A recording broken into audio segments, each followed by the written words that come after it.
Oke, bismillah, assalamualaikum warahmatullahi wabarakatuh. Alhamdulillahirabbil alamin. Wassalatu wassalamu ala asrafil anbiya'i wal mursalin Sayyidina wa maulana Muhammadin wa ala alihi washabihi ajmain amma ba'd. Puji syukur kita panjatkan kehadirat Allah Subhanahu wa taala atas berkat limpahan rahmatnya kita bisa berkumpul di majelis yang mulia ini. Salam dan salam semoga tetap tercurah kepada Nabi Agung Muhammad sallallahu alaihi wasallam. Teman-teman semua, adik-adik mahasiswa, dan teman-teman tim dari eh, Laboratorium HI UMY yang saya hormati, bersyukur kita bisa hadir di ruangan ini, ya, walaupun pesertanya ada yang dari Zoom, ada yang offline, gitu ya. Sejatinya program ini kita harapkan berlangsung secara offline, ya, karena lebih optimal kiranya kegiatan pelatihan ini, ya, atau kegiatan, ya, apa, ya, mungkin sosialisasi lah, ya, untuk SEO ini dilaksanakan secara offline karena ada banyak detail yang sangat perlu didiskusikan yang lebih enak kita apa sharingkan secara offline, ya. Tapi memang ini dalam kondisi libur, ya, baru saja selesai, ya, kelas saya juga 8 kelas selesai, tinggal penilaian. Jadi agak sulit memang mengundang anak-anak untuk offline, ya.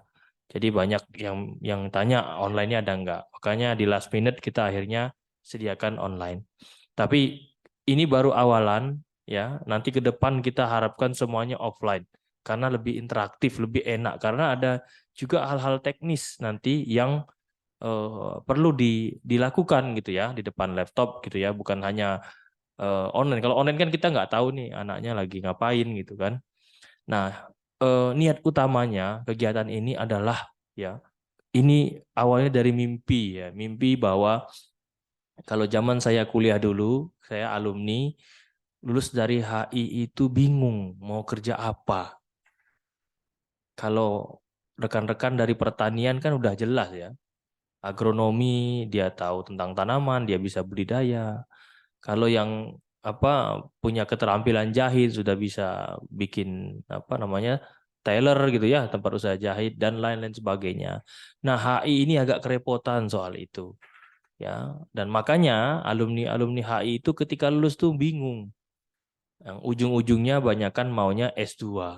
Walaupun, ya, dengan terpaksa lah gitu ya. Beberapa memang tahu bahwa karirnya itu mau jadi akademisi. Nah, bahwa kebanyakan yang saya lihat, saya observe, ya karena nggak ada pilihan. Mau ngapain saya setelah lulus gitu ya.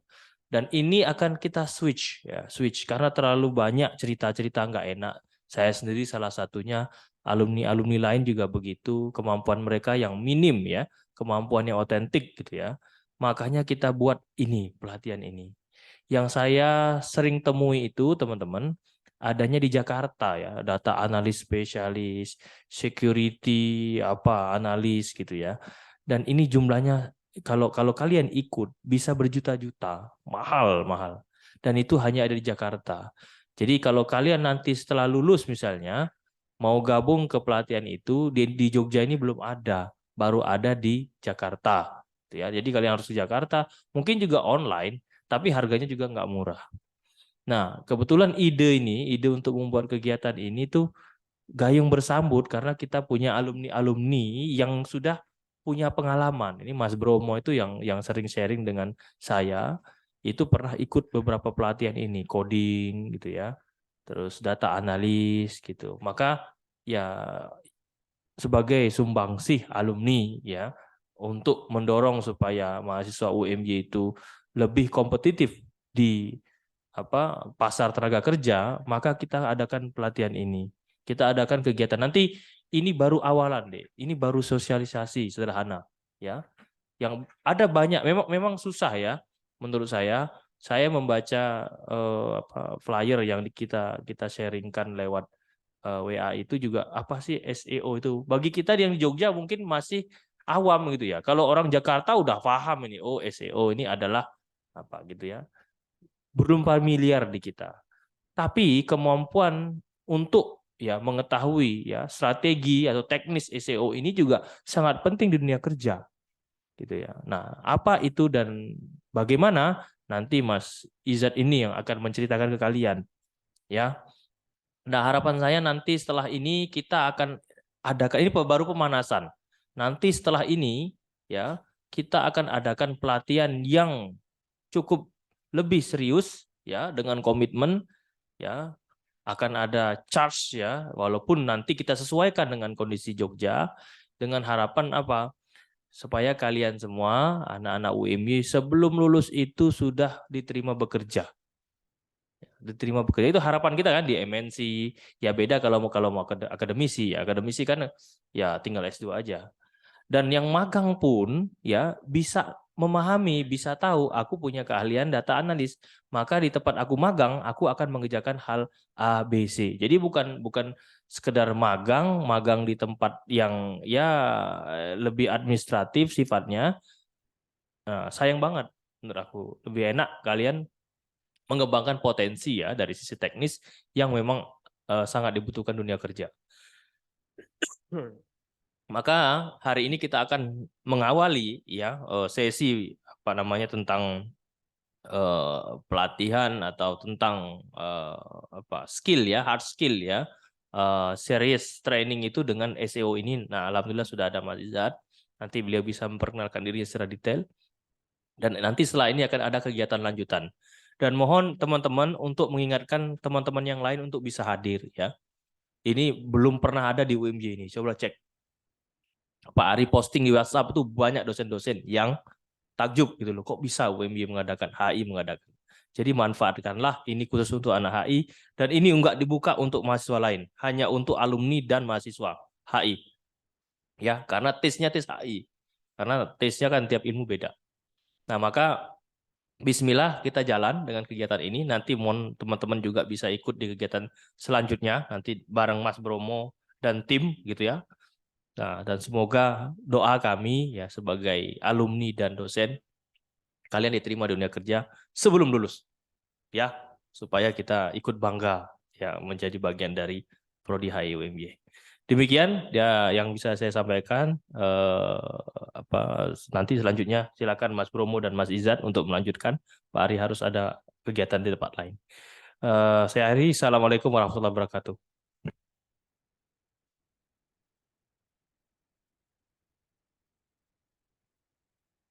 Ari ya. Monggo Mas.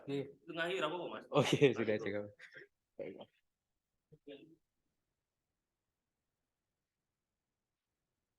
Kita nggak nyambung lagi. Nggak nyambung.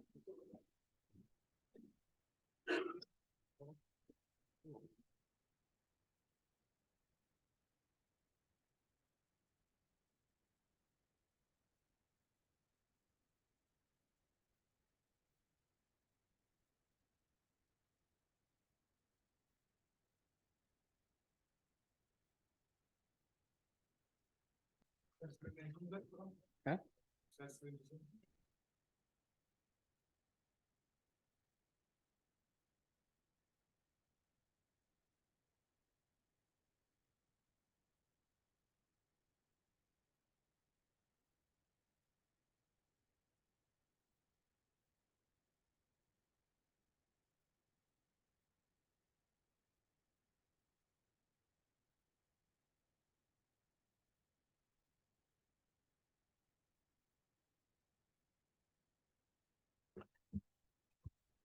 Oke, Assalamualaikum warahmatullahi wabarakatuh. Sebelumnya perkenalan dulu, sebelum masuk ke materi SEO, saya Izzat As-Sakofi. Hari-hari ini saya bekerja di Voi.id sebagai content writer di sana, khusus untuk SEO, baik itu nanti news atau apa namanya artikel-artikel yang lain selain news gitu. Saya dulu kuliahnya di UAD, jurusannya farmasi. Saya mulai menggeluti SEO sejak 2019. Oke, lanjut ke materi ya. Apa itu SEO? Sebelumnya sudah pernah dengar nggak SEO. Kalau misalnya di YouTube gitu, di YouTube itu biasanya suka ada iklan ya. Biasanya paling sering itu dari Semrush menawarkan apa namanya. Jadi Semrush itu adalah tools untuk mencari kata kunci, mencari keyword. Itu Semrush. Nah, dia sering iklan di YouTube. Nah, Semrush itu termasuk tools penting dalam SEO. Nah, bagi yang tidak tahu mungkin apa sih itu Semrush kan gitu kan, bingung. Nah, kalau orang sudah tahu SEO, keberadaan Semrush, terus tools yang lain seperti Ahref dan lain sebagainya itu sangat penting lah. Sekarang apa itu SEO gitu kan? SEO itu sebenarnya kependekan dari Search Engine Optimization.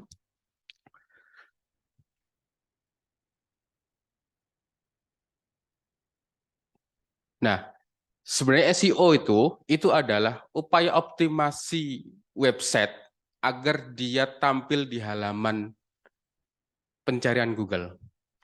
Jadi bisa dibayangkan bahwa Google itu seperti sebuah perpustakaan, sebuah big data yang sangat besar. Google itu punya sistem namanya crawling, yang dia tugasnya itu merayap di setiap website. Nah, website itu kan berisi data-data begitu. Nah, kemudian dari website itu, dari crawling itu, mereka kemudian menampilkan apa namanya feedback ketika seseorang mencari keyword, mencari kata kunci tertentu di mesin pencari. Misalnya gini,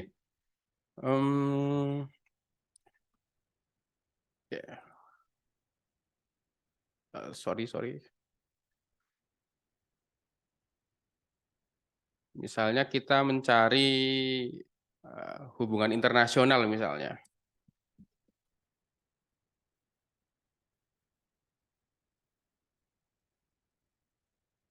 Oke. Nah, big data Google itu ada banyak banget. Mereka mengumpulkan berbagai web. Ada di sini ada Whipper, ada dari Wikipedia, kemudian ada IDP, bahkan bola, website tentang apa namanya olahraga juga menampilkan gitu. Kemudian Bubogrid, Hot Course dan lain sebagainya. Di sini juga masih ada yang lain gitu. Masuk ke laman-laman universitas, ke-crawl oleh Google. Website mereka ke-crawl oleh Google. Ketika seseorang mencari tentang hubungan internasional, Google memberikan hasil terbaik tentang penjelasan mengenai hubungan internasional yang paling lengkap. Begitu. Lah, sekarang bagaimana sih informasi hubungan internasional itu ketika kita mencari itu yang ada di halaman pertama ini itu adalah platform web kita. Misalnya kita membuat hubungan internasional.com gitu misalnya. Bagaimana yang di atas ini bukan lagi Whipper tapi hubungan internasional.com. Nah, itu bisa dilakukan dengan SEO, dengan optimasi apa namanya? Lewat SEO, Search Engine Optimization, mengoptimasi web berbasis kata kunci. Nah, di sini seperti yang saya jelaskan tadi, ketika misalnya apa namanya web kita itu berhasil masuk page 1 Google, maka website tersebut akan berpotensi menyedot lebih banyak traffic. Dalam artian website itu lebih banyak dilihat orang, punya rating yang bagus di Google dan lain sebagainya. Itulah mengapa sekarang banyak media, baik itu Kompas, Detik, Liputan 6, terus yang lain-lain yang besar, dari yang besar bahkan sampai yang kecil, itu mensyaratkan penulisnya itu bisa SEO. Itu syarat mutlak. Bisa SEO. Karena kalau mereka nggak bisa SEO, berita yang mereka tulis itu nggak ada ini, nggak ada apa namanya, nggak ada pengunjungnya gitu. ya bagus kita nulis di baliho gitu kan, banyak yang lihat nih. Kalau kita beritanya nggak ke crawl Google ataupun nggak ke indeks Google, ya siapa yang mau melihat gitu kan, nggak ada pembacanya juga gitu. Nah, ketepatan nanti SEO itu nanti berpengaruh ke situ itu. Itu. Nah, sekarang mesin pencari itu sebenarnya ada banyak, nggak cuma Google aja, ada Yahoo, Amazon, Bing dan lain-lain. Terus kenapa harus SEO Google gitu yang di nah, eh, Google itu adalah search engine yang paling banyak digunakan di dunia. Menurut data Ahref gitu, ada sekitar 4,34 miliar pengguna internet di dunia pada tahun 2019. Nah, hampir 4 miliar itu pengguna Google. Banyak sekali jadi pengguna Google itu.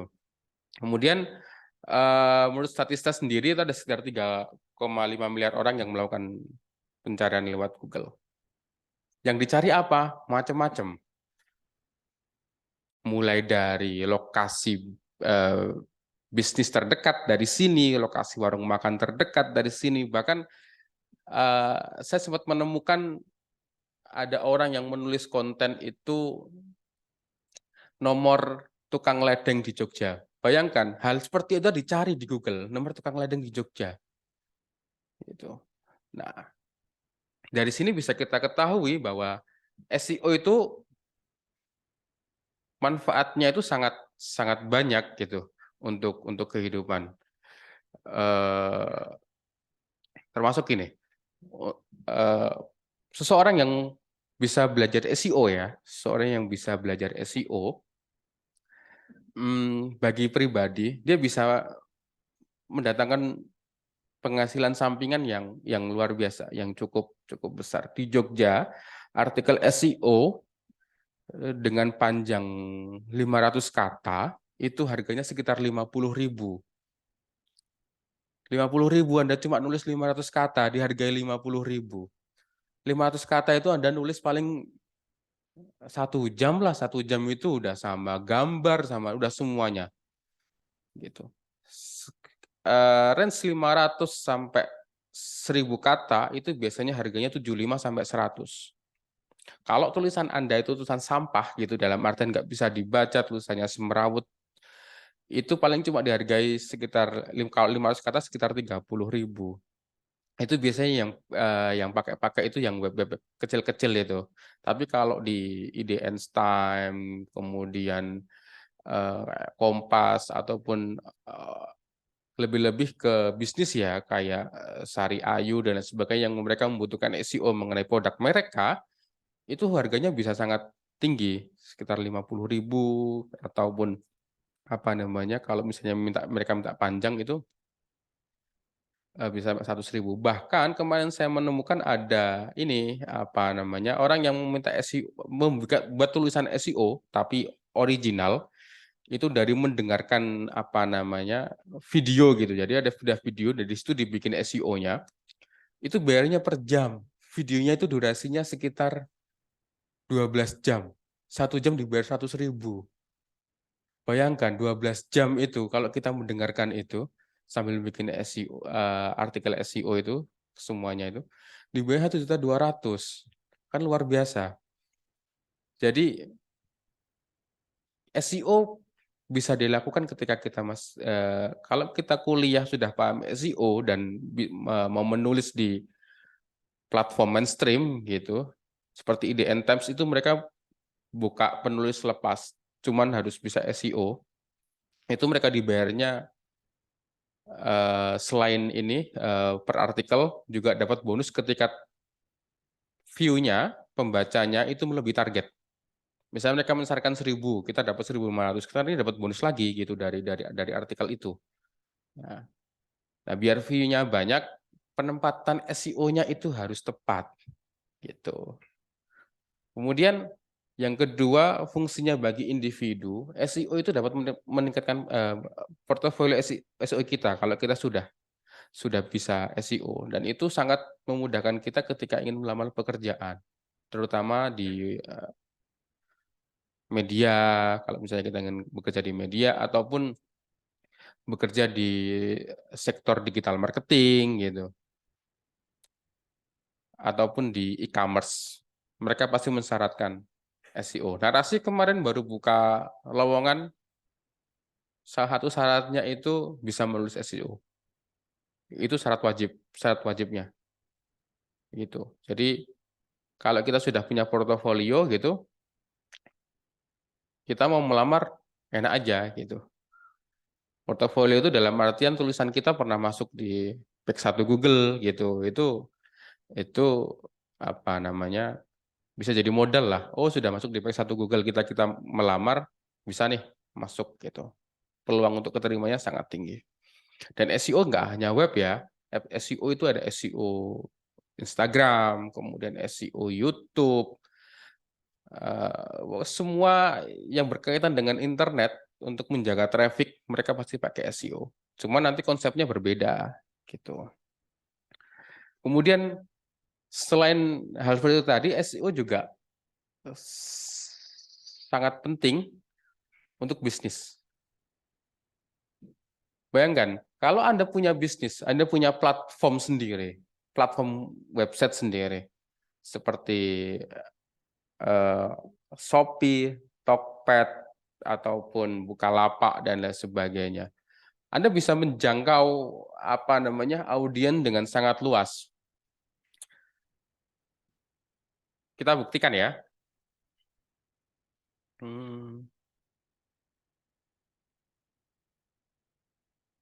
Misalnya di sini kita ingin mencari apa namanya sebuah bisnis ya, warung makan di Taman Tirto. Ini Taman Tirto kan ya, maksudnya ya.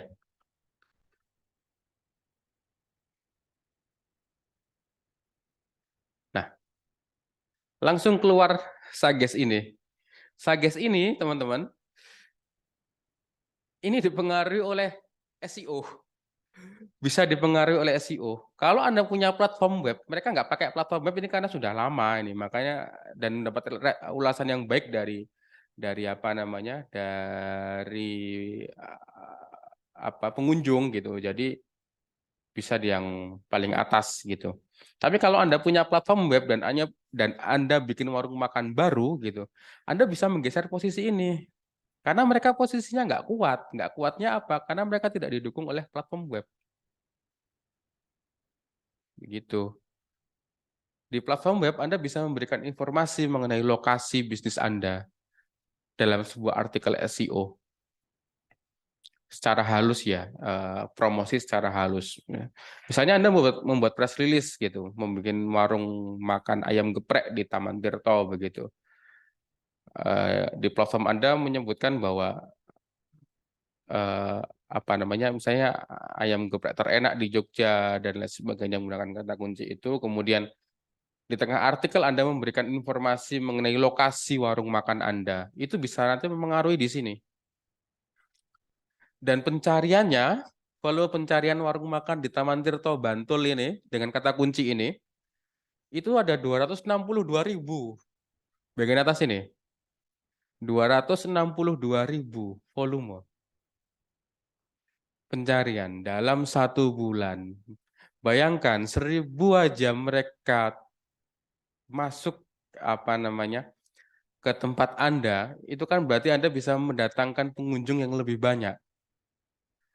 Bisa mengerek pengunjung yang lebih banyak. Dan ini gratis. Anda nggak harus membayar iklan. Gitu.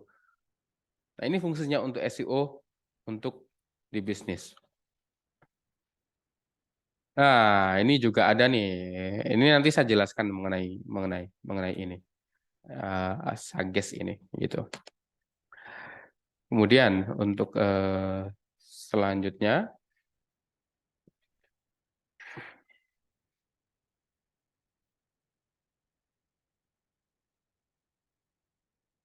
SEO juga bisa meningkatkan penjualan produk. Misalnya di Tokopedia gitu di Shopee. Saya mau cerita sedikit, pada tahun 2020 ada salah satu e-commerce milik anak perusahaan BUMN itu bangkrut karena direkturnya itu tidak menerima ACC mengenai biaya yang harus dikeluarkan untuk SEO. Nggak di ACC karena itu programnya nggak kelihatan gitu, barangnya wujud realnya nggak ada gitu. Akhirnya nggak di ACC. Baru berjalan 1 tahun mereka bangkrut karena nggak kuat menopang.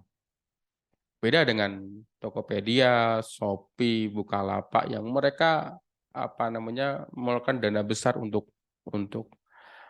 SEO. Mereka bisa bertahan sampai sekarang gitu.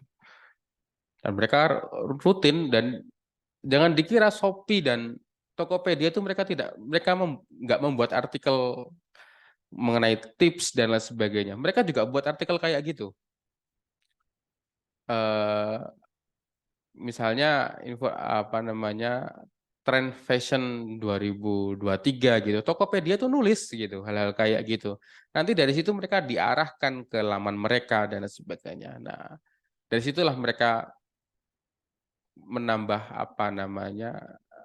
pengunjung, kemudian meningkatkan penjualan produk nanti dari situ. Gitu. Kemudian yang terakhir sudah saya jelaskan tadi, menjangkau audiens dengan yang lebih luas. Pencarian produk di Google itu luar biasa. Sangat-sangat banyak sekali. Sebagai buktinya, kita lihat ya di sini. Ini saya pakai aplikasi Google Ads, Keyword Planner. Di sini kita bisa mencari kata kunci. Misalnya kaos murah Jogja.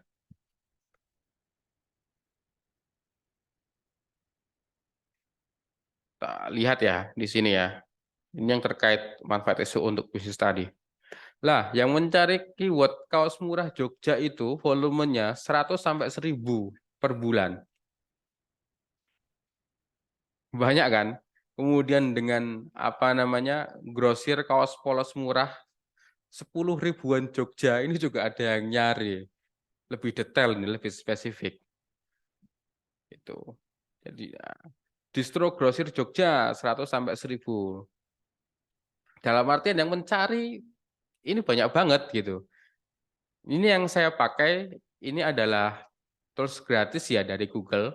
Kalau teman-teman pengen lebih spesifik, datanya lebih oke, teman-teman bisa pakai Ahref atau Semrush. Cuman yang berbayar. Ahref itu 2 tahunnya, kalau yang dipakai sama kantor saya itu sekitar 15 juta per 2 tahun. Tapi bisa ketengan itu sekitar 200 sampai 300 ribu per pekan.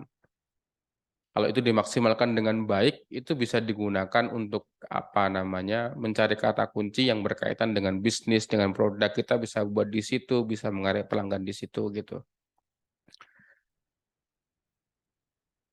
Oke, dari sini dulu. Ada yang mau ditanyakan mungkin? Ada yang kalau nggak ada kita lanjutkan. Lanjut. Oke, nah untuk website itu jelas ya, nanti meningkatkan traffic. Jadi fungsi SEO di website itu ada 3, indexing, crawling, sama ranking. Kemudian yang kedua itu dia juga bisa memudahkan audiens untuk menemukan sebuah website. Kalau SEO-nya tepat, potensi dia untuk masuk page 1 Google itu lebih besar gitu. Dan bertahan lama di situ dalam jangka waktu yang dan bisa bertahan dalam jangka waktu yang lama. Kalau posisi SEO-nya kuat gitu. Kemudian menjaring audiens yang tepat atau menjaring audiens yang lebih spesifik begitu. Misalnya gini, Anda membuat web tentang kesehatan. Ketika seseorang mencari, jadi ketika kesehatan ya udah nggak usah dicampuri dengan yang lain gitu, nggak usah dicampuri dengan politik dan sebagainya. Dia tentang kesehatan, apa aja sih yang masuk dalam kesehatan itu, bisa kecantikan juga masuk, kesehatan kulit dan lain sebagainya, atau penyakit-penyakit asam lambung dan lain sebagainya. Ketika orang mencari masalah itu, dia akan langsung lari ke platform kita. Gitu. Nah, Halodoc itu SEO-nya kuat banget. Luar biasa Halodoc itu. Halodoc, Halo Dokter itu luar biasa SEO-nya. sekedar informasi aja, Halodoc itu tahun 2020 itu pernah buka pelatihan SEO. Lokasinya di dekat Hartono Mall. Per bulannya 8 juta. PIC saya waktu tahu Halodoc buka pelatihan SEO 8 juta itu harganya itu, loh kok murah banget katanya. Biasanya pelatihan SEO sampai angka 15 juta itu materinya apa? Gitu. 8 juta dibilang murah pelatihan SEO. Bisa dibayangkan kan betapa pentingnya SEO ini untuk menunjang bisnis, menunjang website gitu. Bahkan bagi universitas SEO bisa meningkatkan exposure. Cara kayak gini, yang tadi di Google AdWords mana exposure untuk bagi universitas ya. Kita lihat di sini hubungan internasional. Sedikit informasi, keyword hubungan internasional ini itu termasuk keyword short tail, keyword-keyword pendek gitu. Jadi nanti ada short tail, ada long tail, nanti saya jelaskan di situ. Nah, kita lihat hasilnya, resultnya. Saya tadi temukan menarik di sini. Ini HIUMY 100 sampai 1000. Ada orang yang mencari dengan kata kunci HIUMY 100 sampai 1000 dalam waktu 1 bulan. Ini dengan apa namanya nggak ada konten yang SEO-nya kan di website HIUMY kan, di website UMY itu kan nggak ada konten SEO mengenai itu. Dengan catatan tidak ada itu gitu. Nah, bagaimana kalau dilengkapi dengan konten SEO di situ? Pastinya akan mengerek apa namanya orang melihat ini gitu. Dan juga itu juga bisa meningkatkan exposure dari UMY sendiri gitu. Nah, yang sering saya temukan ketika saya membuat konten itu yang sering dikutip itu yang apa namanya jadi rujukan itu biasanya kalau nggak UGM gitu, kemudian Universitas Pajajaran, ITB, ataupun kalau lembaga biasanya LIPI gitu, itu sering jadikan kutipan. Karena mereka dilengkapi dengan website mereka dilengkapi dengan ada artikel terkait gitu, misalnya kayak COVID dulu kan UGM sering bikin press release mengenai COVID menjadikan rujukan di situ. Gitu. Nah ini kalau bisa dimaksimalkan dari ini sendiri luar biasa nanti. Oke, itu yang tadi untuk yang apa namanya manfaat SEO sendiri.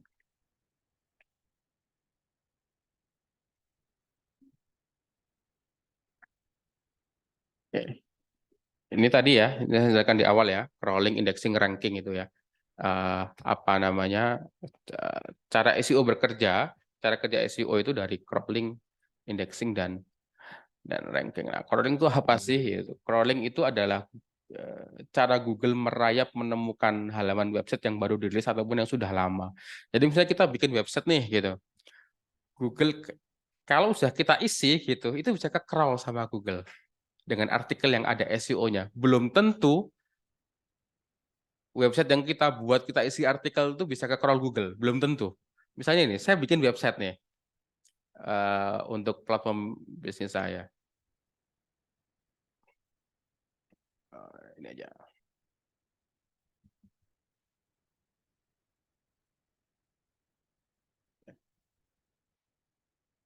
Saya bikin ini nggak saya urus karena saya nggak punya sumber daya ya.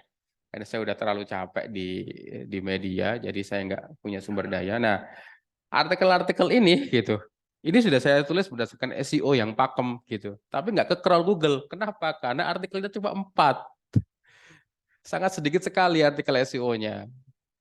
Paling tidak untuk website itu bisa ke crawl sama Google itu paling tidak membutuhkan waktu sekitar 6 bulan dan terus continue ya, dan setiap hari ngepost, setiap hari memposting satu artikel aja sesuai dengan SEO yang dia sangat dalam gitu artikelnya. itu baru bisa ke-crawl sama Google. Jadi belum tentu website baru itu bisa langsung ke-crawl oleh Google, belum tentu. Apalagi itu diisi oleh artikel yang tidak berbasis SEO. Semakin tenggelam nanti website Anda. Gitu. Ini belum ke indeks nih. Saya mencari apa namanya keyword rekomendasi obat sakit mah itu sampai terakhir itu nggak muncul website saya. Dalam artian website saya belum ke crawl sama Google gitu. Nah, kemudian setelah apa namanya ada crawling bisa ke crawl Google, nanti ada indexing.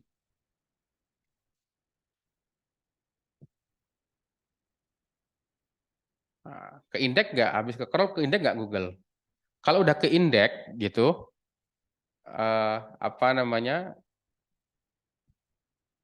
sama Google, nanti selanjutnya itu bakal ranking masuk nggak di page 1 Google gitu. Bisa aja yang kita tulis nggak masuk loh di page 1 Google gitu. Bisa aja dia di page 23 atau page 20 gitu. Kalau kayak gitu ya kita menulis SEO hampir tidak berguna ya. Karena ya siapa orang yang mau mencari sampai halaman 23 gitu kan. Biasanya kan 1, 2, 3 udah mereka cari kata kunci baru. Biasanya kayak gitu seringnya. Nggak bahkan kalau saya sih kalau halaman 1 nggak ada saya cari kata kunci baru gitu. Nggak ada yang saya maksud gitu, saya cari kata kunci baru biasanya kayak gitu. Nah, karena hal inilah kemudian SEO sangat eh, dibutuhkan oleh perusahaan, website dan media mainstream dan lain sebagainya. Gitu. Oke, ini bagaimana cara menulis SEO ya. Kita mulai dari sini. Pertama kita harus melakukan riset keyword. Bisa pakai tools yang saya gunakan tadi, Google apa namanya itu Google AdWords tadi ya, Keyword Planner, bisa dari situ. Kemudian mencari search intent. Search intent ini sebenarnya apa yang dicari oleh pengguna internet. Ini yang dinamakan search intent. Misalnya kita pakai keyword hubungan internasional. Nah, search intent itu ini nih. Jurusan hubungan internasional bisa jadi apa gitu. Jadi dengan keyword tersebut, sebenarnya apa sih yang ingin dicari dari hubungan internasional itu? Isinya apa gitu. Artikel yang berisi seperti apa yang bisa yang ingin dicari oleh netizen gitu. Kemudian apa yang dimaksud dengan hubungan internasional? Berapa gaji lulusan hubungan internasional? Gelar sarjana hubungan internasional. Nah, kita lihat nih. Di sini di Kuiper. Nih, di contohnya di Kuiper. Karena dia yang ada di posisi teratas. Isinya apa coba di Kuipernya? Deskripsi hubungan internasional gitu ya. Pengetahuan dan keahlian gitu kan. Kenapa harus memilih hubungan internasional? Dijelasan semua. Ini kan menjawab search intent yang kita maksudkan tadi di sini. Menjawab kan? Karena maka dari itu Kuiper bisa masuk di page 1 Google dengan penempatan keyword yang pas. Nih, hubungan internasional. Dia melakukan keyword di sini nih. Ini keywordnya hubungan internasional. Oke, lanjut ya. Untuk selanjutnya, setelah kita mengetahui search intent-nya, kemudian menulis keyword di judul. Judul itu kalau dalam WordPress, dalam CMS WordPress, CMS itu tempat kita ngedraft tulisan. CMS itu kayak gini. Mohon maaf, saya sering bolak-balik karena banyak istilah-istilah yang memang sulit dipahami gitu.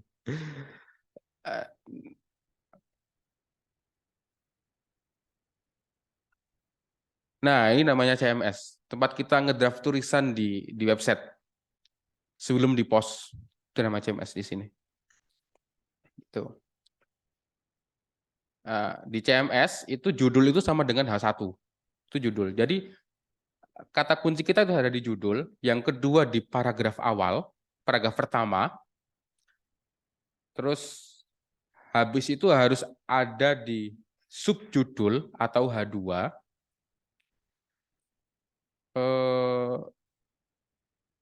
Gampangnya gini deh.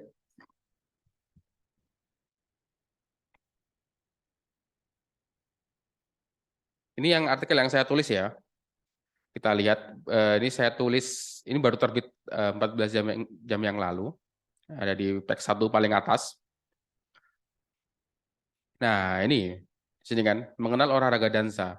Saya bikin kata kuncinya itu adalah mengenal olahraga dansa. Kata kunci yang diberikan kepada saya yang saya ditaruh di judul. Oke ya. Kemudian di sini nih. Ini keywordnya nih, saya letakkan di apa namanya? Di paragraf awal. Oke ya. Kemudian saya taruh lagi keywordnya itu di H2. Nah, ini namanya H2 ini. Ini namanya H2, subjudul. Oke. Kemudian yang terakhir saya taruh di paragraf akhir. Lah itu adalah menulis SEO di situ yang harus diperhatikan.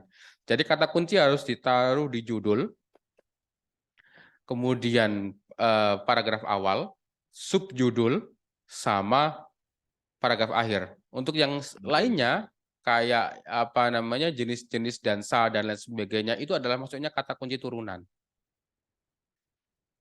Kemudian nah ini artikel dilengkapi dengan kata kunci turunan. Kata kunci turunan itu ini nih yang dimaksud kata kunci turunan. Kalau kalian sudah menginstal, ini saya pakai ini ya, saya pakai tools keyword everywhere extension for Google Chrome. Jadi kalau kita mencari kata kunci misalnya kayak mengenal olahraga dansa di sini ada Suggest. Nah, ini nih bisa dimasukkan ke dalam Suggest yang ada di sini, bisa dimasukkan dalam artikel biar posisi artikel kita itu lebih kuat di Google. Nah, posisi apa keyword turunan ini namanya keyword turunan ini. Di sini. Namanya keyword turunan. Posisi keyword turunan itu dimasukkan dalam paragraf 2, paragraf 3, paragraf 4, pokoknya terserah kita lah, yang penting ada dalam body begitu. Begitu untuk keyword turunannya. Oke.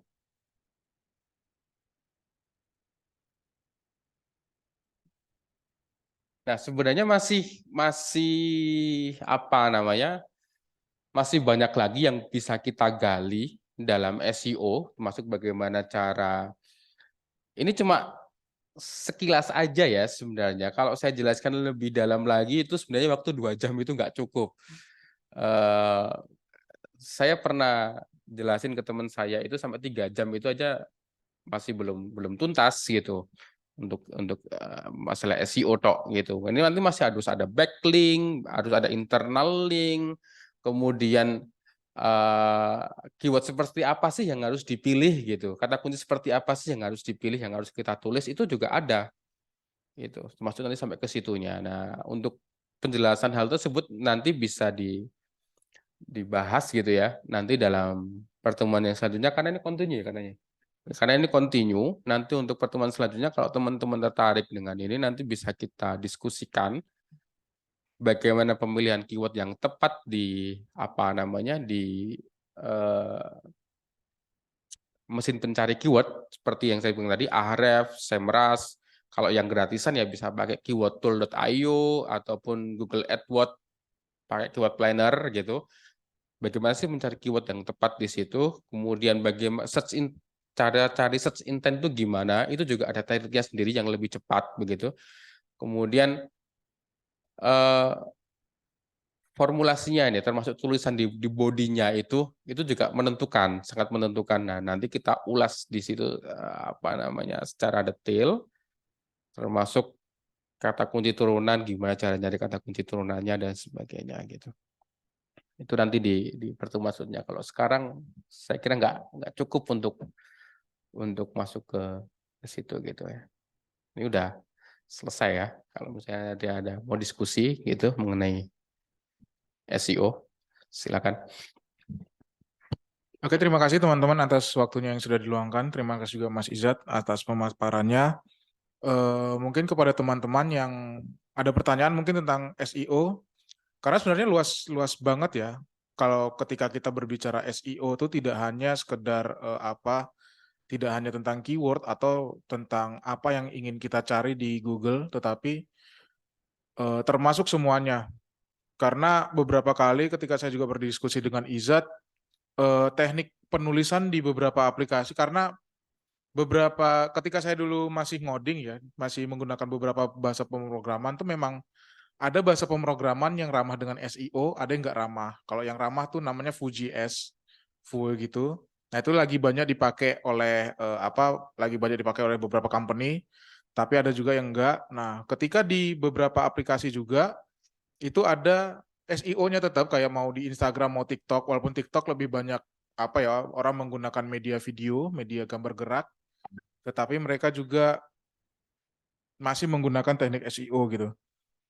Nah, mungkin kalau teman-teman ada pertanyaan tentang SEO, apakah ada masih bingung nih SEO, bisa langsung mengajukan pertanyaan aja. Kalau yang di offline, yang di dalam ruangan bisa langsung diobrolkan saja, atau mungkin untuk teman-teman yang ada di Zoom, kalau ada bisa langsung raise hand aja. Kepada teman-teman kami persilahkan. Oke, sekedar informasi sebentar. Gaji SEO spesialis itu juga luar biasa, teman-teman. Di Tokopedia, SEO spesialis itu gajinya 20 juta ke atas. Kalau di perusahaan baru startup baru, itu sekitar di atas 8 sampai 10 jutaan lah, sampai belasan juta. Tapi kalau yang perusahaan-perusahaan lama kayak Tokopedia, Shopee, itu sekitar 20 juta ke atas. SEO spesialis di Tempo saya pernah dengar gajinya itu 40 juta per bulan. Luar biasa kan? Nah, itu menariknya dari SEO. Oke, untuk di Zoom udah ada ya? Mungkin yang pertama Mas Henry dulu, Mas Henry Dunan kami persilakan, terus berikutnya Mas Mahdi bisa memaparkan pertanyaannya ya. Pada Mas Henry kami persilakan. Ya, baik, terima kasih. Nama saya Hendry Mas Izat. Perkenalan ya. Saya HI alumni 98. Nah, waktu di set ini saya terus terang interest memang karena sebagai alumni yang sekarang saya di filantropi.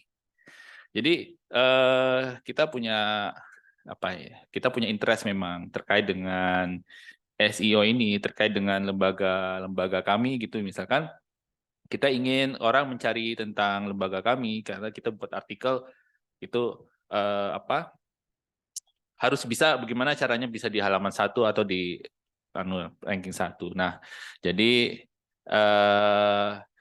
kalau pertanyaan saya memang ini kan berarti belum sampai ke teknisnya ya, baru semacam perkenalan dulu ya gitu. Nah, saya hanya ingin menyampaikan ya Mas, jadi harapan saya bahwa ini tidak hanya untuk yang akademisi atau untuk yang beasiswa aja ya sih.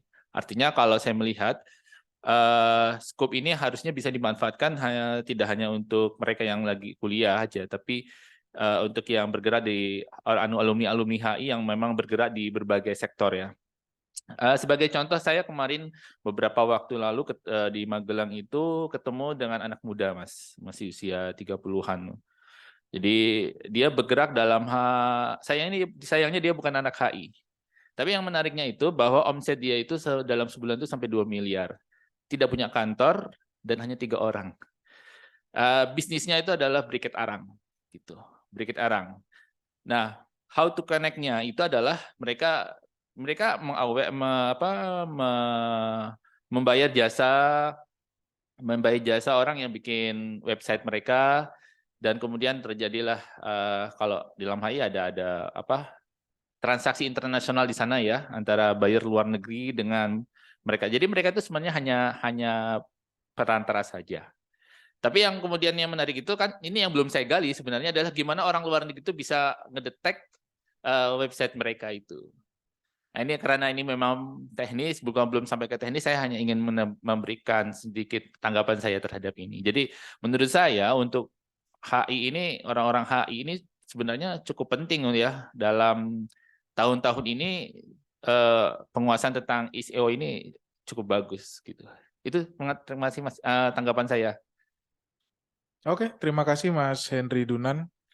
Mungkin Mas Imam Mahdi, kami persilakan Mas.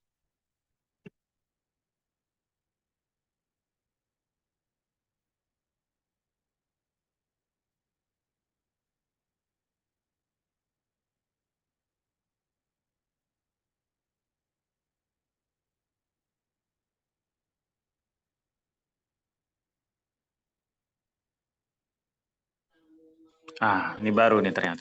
Ya, ya, Assalamualaikum warahmatullahi wabarakatuh. Terima kasih Lord of the Lord Izzat ya. Saya kayaknya nggak asing ini orang kayaknya, sering nongkrong kayaknya nih. Melihat pemaparan dari Mas Izzat tadi, ya saya sepakat dengan Mas Henry tadi bahwa ini menarik pelatihannya, cuman mungkin interestnya itu baru kerasa seperti tadi, mereka yang memang udah langsung bergerak dan tidak punya tidak punya plan yang jelas terkait dengan aplikasi websitenya atau kemudian tadi SEO buat Instagram, YouTube ataupun mungkin TikTok dan lain sebagainya. Pertanyaan saya adalah ini nanti pelatihannya mau spesifik SEO buat berita kah atau website maksud saya, atau kemudian ini buat menyeluruh, itu yang pertama. Yang kedua, saya nanya ini, Mas Izzat ini kok kesini larinya gitu?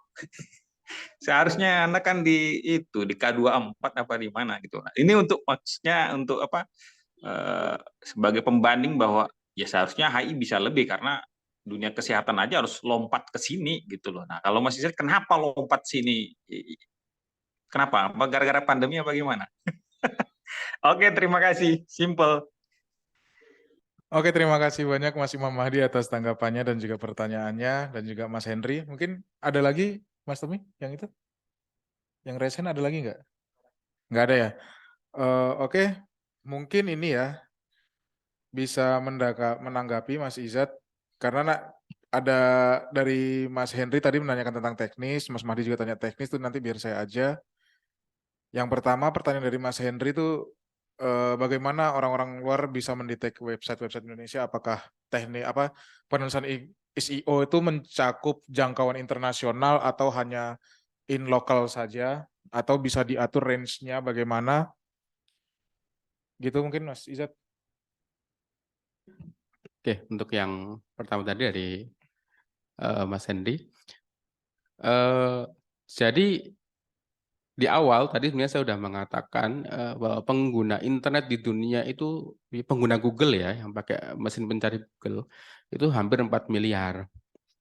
Nah, yang lokal itu biasanya, kenapa mereka bisa menjangkau website dari Indonesia gitu? Kemungkinan besar mereka menggunakan konten SEO berbahasa Inggris. Jadi mereka bisa menjangkau itu, dan konten SEO berbahasa Inggris itu sangat disukai sama Google. Gitu. Dan website-website Indonesia itu masih jarang yang menggunakan konten SEO berbahasa Inggris. Sangat jarang sekali, berbeda dengan website luar yang di Vietnam mereka sudah banyak website kesehatan yang mengarah ke SEO bahasa Inggris. Ketika saya mencari kata-kata kunci tertentu seperti GERD anxiety dalam bahasa Inggris gitu, yang muncul dari Finmac Hospital atau apa begitu, itu kayak gitu. Nah, itu bisa juga nanti. Nah, terlebih lagi Brickcat itu kan pencariannya banyak, tapi informasi di Google nggak begitu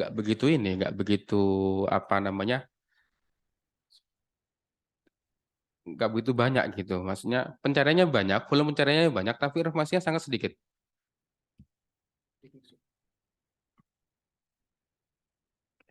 Briket ya kita contohkan aja.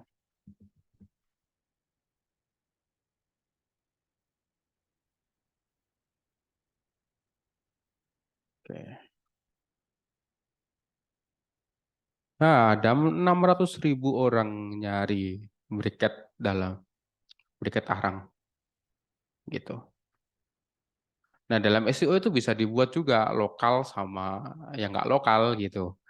Dalam dari SEO itu.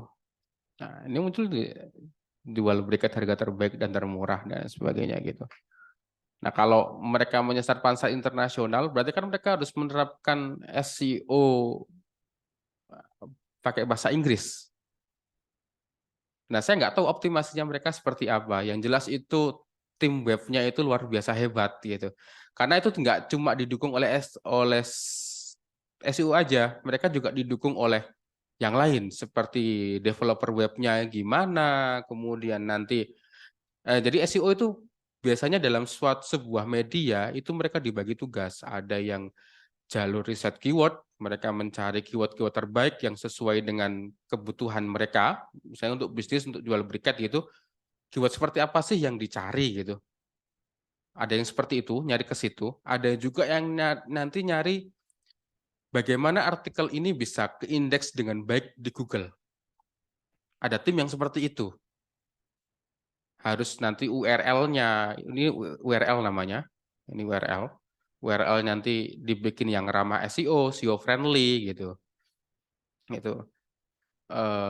Apa namanya? Nah, ini URL nih. Ini URL. URL-nya dibikin ramah SEO gitu. Kemudian apa namanya? Keyword-nya itu sesuai dengan yang dicari oleh apa namanya pengguna briket di internasional dan lain sebagainya. Nah, itu apa namanya? Kenapa mereka bisa menjangkau pasar internasional? Karena nanti fungsinya nanti di situ dengan SEO.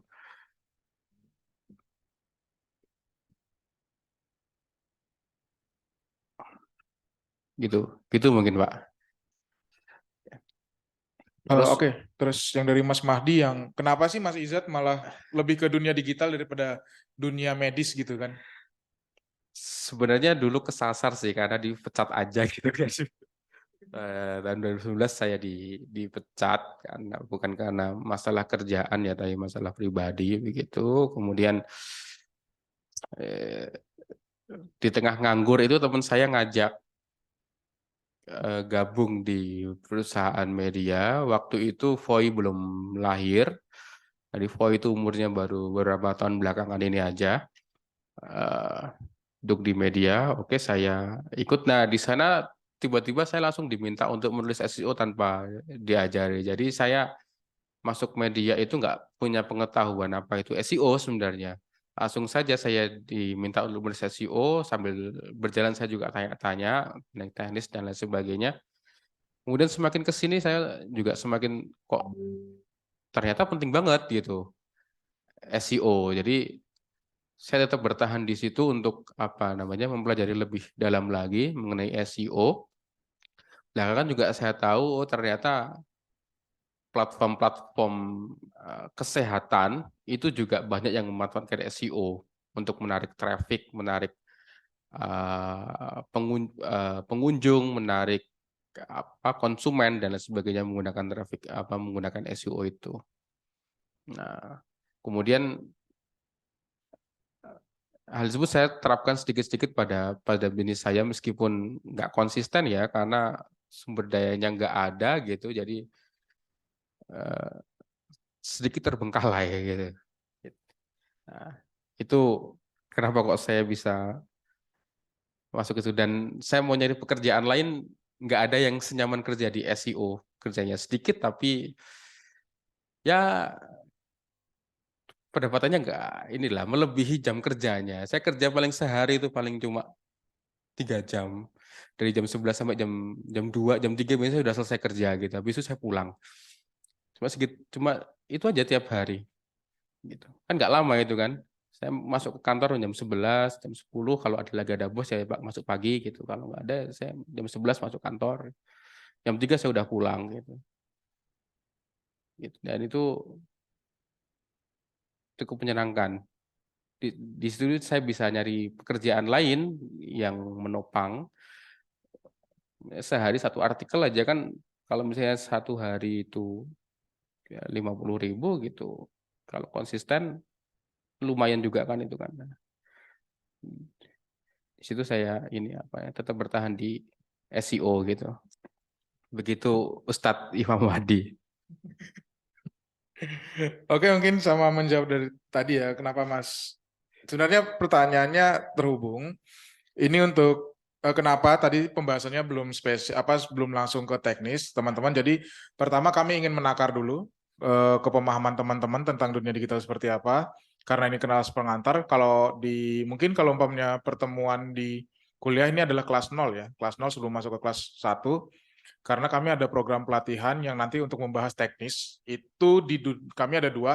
Pertama UI UX itu adalah user interface and user experience, di mana kami ada pengelaborasian antara riset kepenulisan dengan riset tingkah laku masyarakat, dan nanti akan diimplementasikan di dunia digital. Kalau teman-teman bisa berminat, nanti insya Allah kalau tidak berhalangan di bulan Februari tanggal 5 kita akan mulai, tapi kalau kuotanya belum terpenuhi, berarti kita mundur di bulan Maret. Kuotanya kurang lebih 30 orang, itu kelasnya selama 2 minggu, dan harganya sangat terjangkau, hanya 350.000 per 2 minggu. Nah, itu akan kita godok semua. Nah, yang kelas keduanya juga harganya sama, 350, itu ada digital marketing. Digital marketing nanti terbagi 2 sesi ya selama 2 minggu. Itu yang sesi pertama itu lebih ke content awareness. Jadi bagaimana membuat content planning, bagaimana untuk membuat content idea, bagaimana untuk mendevelop sebuah produk digital, bagaimana untuk mendevelop sebuah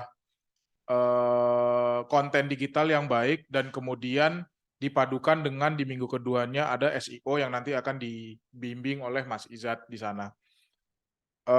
Untuk kedua kelas tersebut kami juga akan mengadakan ada materi terakhir, bukan materi terakhir sih, tapi ada di akhirnya kami mengharapkan teman-teman nanti akan membuat sebuah portofolio. Kalau di UI UX, nanti teman-teman akan mendesain sebuah aplikasi digital yang berbasis riset. Dan kalau yang di digital marketingnya, nanti kami harapkan tulisan teman-teman bisa ada di page 1 Google. Nanti selain page 1 Google juga teman-teman akan bagaimana belajar tentang pengoptimalisasian sosial media. Untuk sosial media sendiri, nanti di kelas 0-nya, insya Allah di hari Rabu akan diisi sama Mbak Hana. Mbak Hana itu dia sosial media spesialis di Dikti Muhammadiyah. Untuk ininya sendiri, Hana dia alumnus HI, dia angkatan 2017 ya, 2016 atau 2017? 2017 sepertinya, alumnus di HI dan kemudian terjun di dunia digital. Jadi dunia digital ini memang untuk pekerjaan itu sangat fleksibel, sangat disayangkan kalau teman-teman hanya memandang sebuah ketika berada di startup atau sebuah pekerjaan di dunia digital hanya sampai di tataran tataran customer service atau di marketing saja. Tetapi diharapkan teman-teman bisa berada di teknis. Untuk alumni HI sendiri yang di dunia digital, setahu saya ada Mas Edwin Muhammad, itu dia product manager di Blibli. Dan terakhir saya sempat berada di Dokped. Dokped itu salah satu company di Finlandia. Itu kerjaannya remote. Saya selama 6 bulan di sana, saya menjadi front end engineer. Saya ngoding di sana selama 6 bulan, dan kemudian saya menjadi UI consultant di Universitas Mataram Raja Ali Haji Batam selama 3 bulan saya di sana. Nah, jadi kita bisa berkolaborasi teman-teman kalau memang bingung nanti apakah dunia mahasiswa HI bisa ada di dunia digital atau tidak. Saya jawab bisa banget. Karena sampai sekarang pun saya masih ada di dunia digital dan kerjanya enak banget gitu. Enak banget di dunia digital gitu. Mungkin itu saya ada pertanyaan atau tanggapan mungkin dari teman-teman yang lain, atau mungkin mau sharing-sharing, nggak apa-apa, sharing aja. Saya Salma Alisa, mahasiswa Hubungan Internasional Angkatan 2019. Izin bertanya, sebelum kakak terjun ke dunia digital itu kakak berarti pernah ikut pelatihan-pelatihan gitu nggak? Kalau ikut berarti ikutnya di mana gitu Kak? Terima kasih. Oke, sama-sama. Jadi gini, kalau untuk bootcamp tuh banyak banget. Bootcamp tuh banyak banget dan biayanya sangat luar biasa. Saya ikut Glints Academy, syarat bisa diterima tuh cuma satu sebenarnya, bisa bahasa Inggris. Kenapa bisa bahasa Inggris? Karena pertama Glints itu mereka punya hiring partner dengan company luar negeri, dan yang kedua bahasa pemrograman itu dasarnya pakai bahasa Inggris. Walaupun nanti di sana teman-teman akan dipush untuk paham algoritma dan logika berpikir komputer, itu dikesampingkan. Yang nggak ngenakin dulu saya pernah mual karena saya harus baca kode yang itu berapa baris, ada 250 baris, dan itu harus teliti per barisnya, itu nggak boleh salah. Itu namanya debugging. Nggak enaknya di situ. Tapi resiko pekerjaan kan. Syaratnya coba bahasa Inggris, saya di Glints Academy dan biayanya itu 50 juta. Iya, 50 juta rupiah.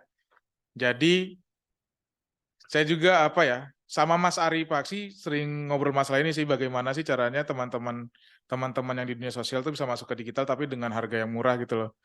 Nah, ini kita coba membuat platform pelatihan ini di HI itu dengan harga bahkan tidak sampai 500.000 tuh loh. Di luar sana dengan harga segini hanya satu sesi pertemuan. Kayak teman-teman bisa cari umpamanya kayak di Sunbird Code berapa, terus di kalau yang bergengsi dunia digital itu kan ada Hactive 8 sama Glints Academy dulunya. Tapi Glints Academy karena sudah tidak dapat suntikan dana lagi, akhirnya mereka tutup. Iya, kena isu resesi kemarin. Beberapa teman saya juga kacau lah. Tapi sekarang yang lagi naik daun Binar. Binar itu kantornya di Jalan Godean. Jalan Kabupaten, sorry. Jalan Kabupaten. Di Sinergi Coworking Space. Itu tempat saya reuni sama teman-teman biasanya itu. Nah, jadi kalau umpamanya untuk ikut bootcamp, teman-teman menurut saya daripada ngambil yang mahal langsung, dicoba dulu yang murah. Ada beberapa, tapi sejauh ini ya bukan ini sendiri, tapi yang paling enak untuk belajar memang kebanyakan yang di offline. Saya pernah belajar bahasa PHP itu di daerah Lempuyangan, itu 1 juta dan nggak dapat ilmunya karena dia yang ngajar ngejar waktu aja, dia ngejar duitnya aja, nggak langsung ini. Nah, tapi kalau umpamanya offline itu enaknya kita bisa diskusi dan nggak terbatas waktu, jadi ilmunya lebih dalam lagi nantinya. Gitu Mbak Salma ya. Thank you.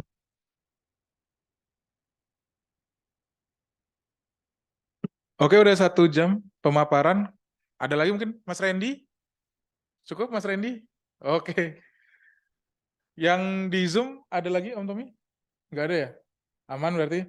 Oke, terima kasih teman-teman atas waktunya yang sudah diluangkan untuk di pertemuan 0 ini. Nanti jangan lupa di hari Rabu kita ada ngobrolin tentang Instagram, pengoptimalisasian Instagram. Nanti sama Mbak Hana, dia juga aktif di Instagramers Jogja apa ya kalau nggak salah kemarin tuh. Saya agak lupa CV-nya. Tapi yang jelas dia ngurusin sosial media di Dikti Muhammadiyah dan juga kemarin terlibat langsung di media dan dia menjadi buzzer di saat Muktamar Muhammadiyah kemarin. Itu dulu dari kami. Ada lagi untuk kata-kata penutup Mas Izat? Ini juga karena mendekati tahun politik ya. SEO itu sangat efektif untuk membuat kampanye, untuk profiling calon. Luar biasa sekali, dan setiap calon itu mengeluarkan dana yang tidak main-main untuk SEO. Kalau misalnya teman-teman udah bisa, teman-teman nanti mungkin bisa terlibat di sana, mencari praktisnya mencari cuan dari situ, profiling dan lain sebagainya. Itu kan luar biasa banget nanti dimanfaatkan. Gitu. Jadi mumpung sekarang mereka masih pada ngehold dana mereka karena nanti melihat resesi, kalau nanti ternyata tidak terjadi, mereka akan, ya, ini yang saya dapat ya, bakal jor-joran untuk memulai itu profiling masing-masing calon. Jadi yang dimaksud buzzer itu bukan cuma dari Twitter, teman-teman, dari meningkatin traffic website itu juga pekerjaan seorang buzzer, ngebuzz gitu ya dari situ. Dan ke depan SEO spesialis, SEO, penulis SEO juga akan semakin banyak dibutuhkan. Banyak sekarang yang susah mencari kerja itu karena nggak punya pengetahuan dasar mengenai SEO, digital marketing, dan lain sebagainya. Jadi pengetahuan ini bisa menjadi nilai plus bagi teman-teman yang nanti mengikuti begitu. Terima kasih. Oke, terima kasih Mas Izzat atas kata penutupnya. Sekali lagi reminding buat teman-teman sekalian, hari Rabu di jam 1 di ruang sidang HI juga, itu kita akan mengadakan optimalisasi Instagram dan juga tentang pengaruhnya ke dunia digital marketing nantinya. Mungkin itu aja akhir kata dari kami. Billahi fisabilillah, fastabiqul khairat. Assalamualaikum warahmatullahi wabarakatuh. Terima kasih.